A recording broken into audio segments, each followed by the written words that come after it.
খবরে বলা হয় স্থানীয় সময় রোববার সকাল 7:30টার দিকে জরুরি সাইরেনের শব্দে কেঁপে ওঠে ইসরায়েল। ইয়েমেনের হামলা থেকে রক্ষা পেতে তেল আবিব ও জেরুজালেম সহ বেশ কয়েকটি শহরে সাইরেন বাজিয়ে সতর্ক করা হয় বাসিন্দাদের। সে সময় ভয়ে দিক বিদিক ছুটোছুটি শুরু করে ইহুদির দল। প্রাণ ভয়ে কি রেখে কি করবে সেই চিন্তায় দিশেহারা হয়ে পড়ে তারা।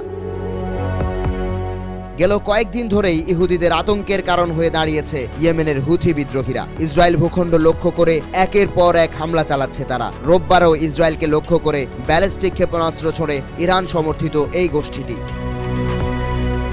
তবে হুথিদের ছোড়া ওই ক্ষেপণাস্ত্র ইসরায়েল ভূখণ্ডে আঘাত করার আগেই তা ভূপাতিত করার দাবি করে ইসরায়েলের প্রতিরক্ষা বিভাগ। আইডিএফ মুখপাত্র জানান, হুথিদের মিসাইল ভূপাতিত করা হয়েছে এবং তাদের এই হামলায় কোনো ধরনের হতাহত হয়নি।